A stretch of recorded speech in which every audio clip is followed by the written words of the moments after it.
I used to think roommate horror stories were overhyped. Messy kitchens, unpaid bills, awkward silence. That's what I expected. Not fear. Not real fear. That changed when I moved to Denver for a new job 2 years ago. I rented a cheap 2-bedroom apartment downtown. Old place, thin walls, floors that creaked even when no one was moving. My roommate's name was Caleb, late 20s, quiet, worked night shifts at a warehouse. When we met, he barely looked at me, just nodded and said, "Yeah, man, sounds good." Nothing felt off. The first few days were normal, too normal. Caleb stayed in his room, never watched TV with me, never cooked when I was home, never used the bathroom while I was awake. Then I noticed something small. Every night, without fail, his door opened only after I turned my bedroom light off. Not before, not at the same time, always after. If I stayed up late, nothing happened, but the moment my room went dark, he came out. I didn't realize it yet, but he wasn't waiting for silence.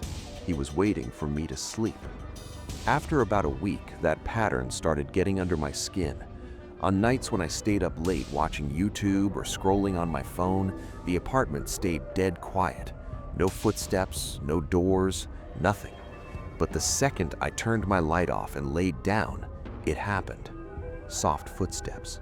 Caleb's door would open, slowly, carefully. I could hear him moving through the hallway like he was trying not to make a sound. I told myself he was just heading to the bathroom. That excuse worked until one night I checked the time, 2:41 a.m. The footsteps stopped right outside my bedroom door. They didn't move toward the bathroom. They didn't pass by. They just stayed there. My heart started racing. I held my breath, listening. I could hear someone breathing on the other side of the door. Not fast, not nervous, calm, like he was listening to me breathe back. I wanted to sit up, lock the door, say something, but fear kept me frozen. After a long minute, the footsteps slowly backed away. His door closed. The silence felt heavier than before. The next morning, I tried acting normal. I told myself I was tripping, letting paranoia get the best of me. Over coffee, I casually asked Caleb how his night shift went. He paused for a second, then said, "I was home last night." That didn't make sense. I laughed it off, assuming he meant earlier, but his eyes stayed on me a little too long. That night, I locked my bedroom door for the first time. It didn't help. Around 2:30 a.m., I heard his door open again. Soft footsteps, crossed the hallway and stopped right in front of my door. This time, I heard something new. Fingers brushing lightly against the wood, slow, deliberate, like he was feeling for the lock. My pulse was out of control. I grabbed my phone, ready to call someone, anyone. Then I heard his voice, barely above a whisper, coming through the door. "You still awake?" I didn't answer. I didn't breathe. After a few seconds, he chuckled quietly and stepped away. His door closed.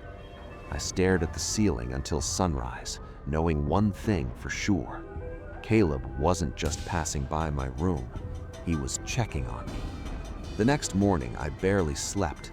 Dark circles under my eyes, hands still shaking as I got ready for work. Before leaving, I noticed something that made my chest tighten. My bedroom door was slightly open. I clearly remembered locking it. I stood there for a second, staring at the handle, trying to convince myself I'd imagined it. I hadn't. The lock was turned. That night, I pushed a chair under the doorknob before getting into bed. Around 2:35 a.m., it started again. Soft footsteps. Caleb's door opened. Slow footsteps crossed the hallway. They stopped right in front of my door. This time, I heard something new. Fingers brushing lightly against the wood, slow, deliberate, like he was feeling for the lock. My pulse was out of control. I grabbed my phone, ready to call someone, anyone. Then I heard his voice, barely above a whisper, coming through the door. "You still awake?" I didn't answer. I didn't breathe. After a few seconds, He chuckled quietly and stepped away. His door closed. I stared at the ceiling until sunrise, knowing one thing for sure. Caleb wasn't just passing by my room. He was checking on me. I decided I was moving out. Not next month, not after the lease, immediately. That night was my last. I packed a bag and planned to crash at a friend's place after work. Around 2:25 a.m., I woke up to a sound I'd never heard before. Soft fabric rustle. Breathing. Not outside my door, inside my room. My eyes snapped open, heart slamming. The room was dark, but I could see a shape near my closet. Then Caleb's voice came softly from the darkness. "You forgot to lock it tonight." I screamed and jumped out of bed, slamming into the door and yanking it open. The hallway was empty. His bedroom door was closed, locked. I didn't stop running until I was outside, barefoot in the cold. The police came later. They didn't find him, but they did find something that made me sick. Inside my closet wall, behind a loose panel, was a small notebook. My sleep schedule, my habits, notes about when I stopped moving, when I woke up. Caleb wasn't my roommate. He was studying me. I never went back. I never asked questions. And to this day, I still lock my bedroom door, even when I'm alone. I moved to Boston for grad school. I was thrilled to get a cheap apartment downtown. The ad promised quiet neighborhood, perfect for students. I moved in with a guy named Jake, tall, chill, always wearing hoodies. At first, it was normal. He kept to himself, I kept to myself. But it didn't take long to notice little things. Keys missing from the hook, coffee cups moved, shoes shifted. No big deal, I told myself, until the first night I stayed up past midnight studying. Around 12:15 a.m., I heard the faintest scraping in the kitchen. I paused. My laptop's cursor froze. I swear I could feel eyes on me. I told myself it was pipes, the building settling. But then I heard a chair slide. Not toward his room, toward mine. My heart was racing. I whispered, "Jake?" Nothing. Silence. Then a note appeared on the counter. Handwriting I didn't recognize. "Don't stay up too late." I froze. Someone had been in my apartment while I was awake, watching, waiting, and it wasn't Jake. The next morning, I asked Jake about the note. He looked genuinely confused, swore he hadn't written anything, and said he'd crashed early after work. I almost believed him. Almost. That night, I decided to test something. I pretended to go to bed early, turned off my light, then sat quietly on my phone. The apartment stayed silent for about 20 minutes. Then I heard it. A soft door creak. A slow step in the hallway. Another. My hands tightened on the phone. A small shadow passed under my bedroom door. Someone stopped there. I could hear breathing, controlled, patient. My phone buzzed suddenly. A text from an unknown number. Lights off doesn't mean asleep. My blood ran cold. I didn't move. I didn't respond. After a minute, the footsteps retreated toward the kitchen. When I finally worked up the nerve to open my door, the hallway was empty. On the counter sat my phone charger. I had taken it into my room earlier. Whoever that was didn't steal anything. They wanted me to know they could come and go whenever they wanted, and they wanted me awake when they did it. I barely slept that night. Every creak made me jump. Around 2 a.m., I heard it again. That soft floor creak. Slow, careful footsteps. They stopped outside my bedroom door. My hands shook as I reached for my phone. The phone buzzed suddenly. A message from an unknown number. "You can't hide forever." I froze. Then I heard Jake's door open. But he wasn't coming to the hallway. The footsteps approached from the living room. Someone else. My pulse hammered as I realized the apartment wasn't just shared with Jake, it was shared with a stranger. A shadow flitted past the window. I grabbed a kitchen knife and stayed in the corner, hoping whoever it was wouldn't notice me. After what felt like forever, the footsteps retreated. The next morning, Jake acted like nothing happened. No explanation, no apology, just coffee and small talk. I knew then I couldn't stay. Someone was inside my apartment while I slept, and Jake either didn't know, or worse, he did. I started packing my things the next day. Every noise made me jump. Around noon, I went to check my mail. A small envelope was slipped under my door. No stamp, no return address, just my name. I opened it and found a single photo. Me asleep on my couch the night before. My blood ran cold. I didn't take it to the police. I didn't call anyone. I just stuffed it into my bag and left. That night, I stayed at a friend's apartment.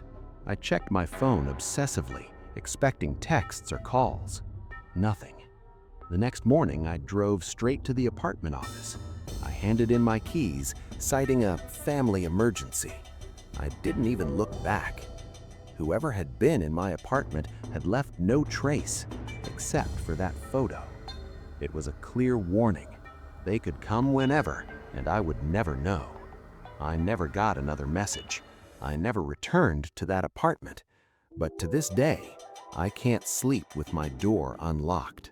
I double-check every window, every lock, every single night. After that apartment, I swore I'd be extra careful with roommates. I moved into a new place with 2 other students. One night I stayed late studying for finals. Around 11:45 p.m., I heard the familiar soft footsteps. My heart skipped. I froze, staring at the dark hallway.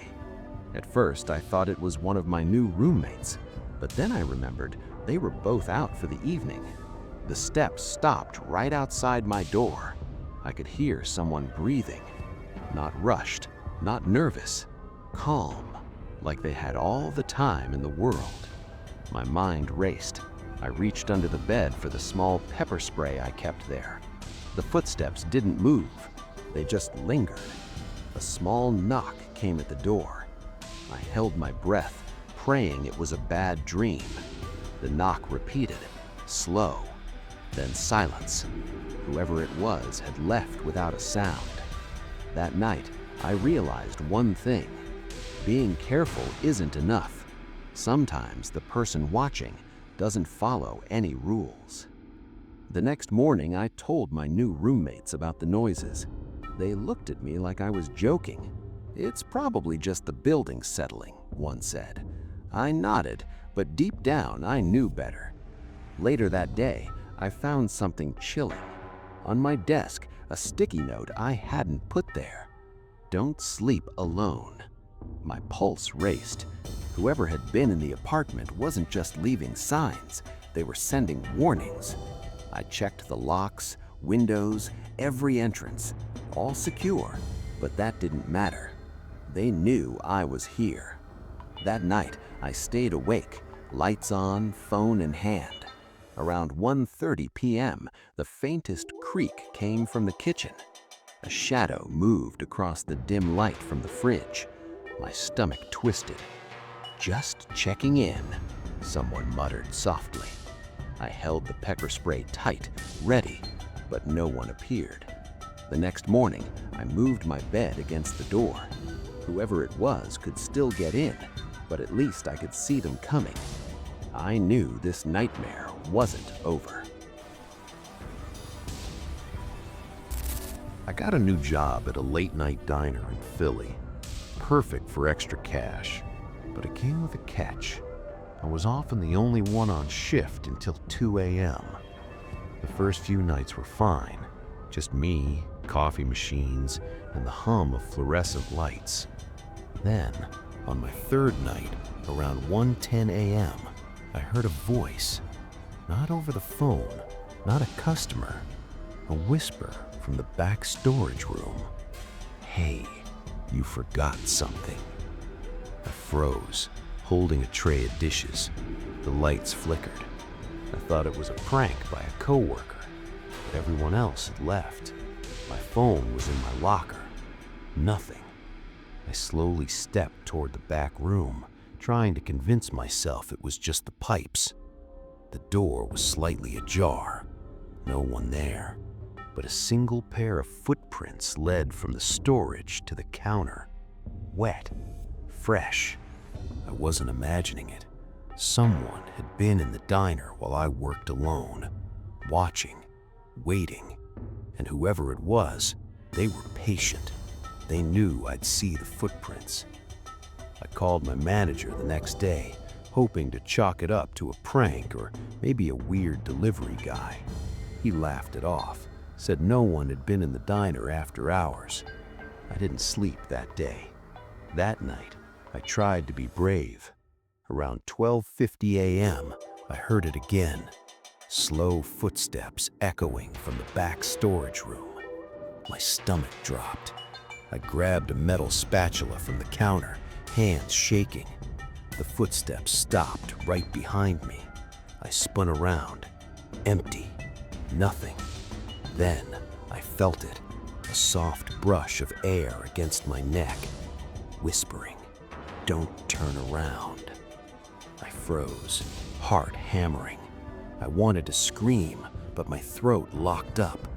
The lights flickered again. I didn't move for what felt like forever. Whoever it was, they weren't hiding. They wanted me to feel it, watching me, alone. I tried to finish my shift fast, but every sound felt amplified. The ice machine rattled, coffee pots gurgled. My own breathing sounded deafening. Around 2:20 a.m., I saw movement in the corner of my eye.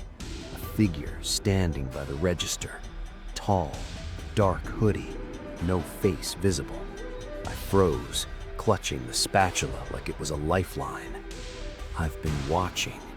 The voice was low, deliberate, chilling. I could feel it in my chest. My hands were trembling so badly I dropped the spatula.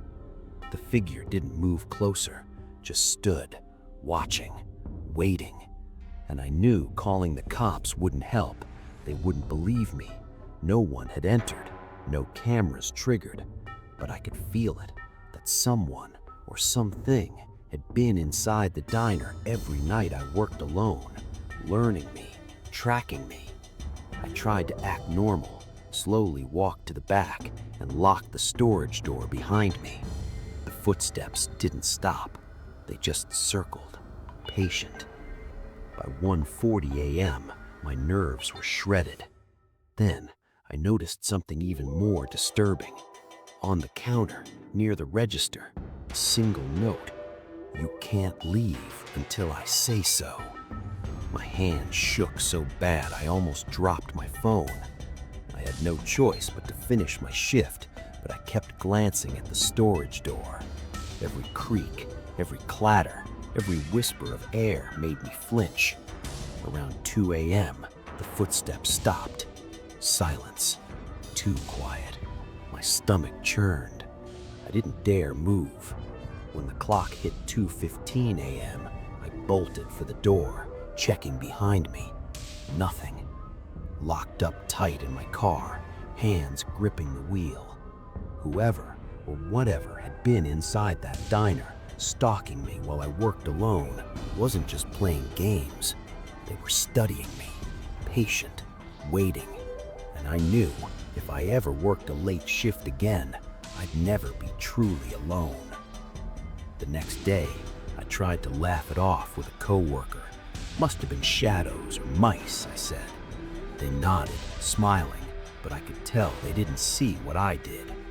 That night, I couldn't bring myself to go back. I called in sick. I spent hours scrolling security camera footage from previous nights. Nothing unusual, but I knew better. Whoever had been in the diner wasn't visible on cameras. They didn't need to be. Around 11:30 p.m., I saw the shadow again outside the diner through the window. Standing there, hood up, motionless. I didn't move. I just watched it. My stomach twisted. I knew it would wait, maybe all night, patient, silent. And I knew that if I ever went back to work alone, it would return. I couldn't sleep that night. Every sound from the street outside made me jump. Around 2 a.m., I swore I heard footsteps on the roof above the diner. My mind raced. Was it someone sneaking around? A coworker playing a cruel joke? Or the same person who had been in the diner, watching me every night I worked? I grabbed my phone, ready to call the cops, but hesitated. What if they were still inside? What if they were closer than I thought? My pulse was deafening. Hours later, I fell asleep in my car, the engine running, lights on. When I finally returned to work the next morning, I kept the back door locked, triple-checked every lock, and installed a small motion sensor camera. Whoever had been watching me, I thought, won't get another chance. But the feeling of being hunted, that never left. By the end of that week, I couldn't take it anymore. I quit the job, packed my things, and moved across town. The diner stayed behind me, but the memories didn't. Every time I worked alone in the future, I double-checked doors, locks, and cameras. Whoever had been inside that diner wasn't just a prankster. They were patient, calculated, and fearless. And I knew if I ever worked alone again, they could return. And hey, if you're digging these creepy true roommate horror stories, don't forget to hit that subscribe button, turn on the bell icon, and give this video a thumbs up. More terrifying true horror stories are coming your way. And trust me, you don't want to miss a single one.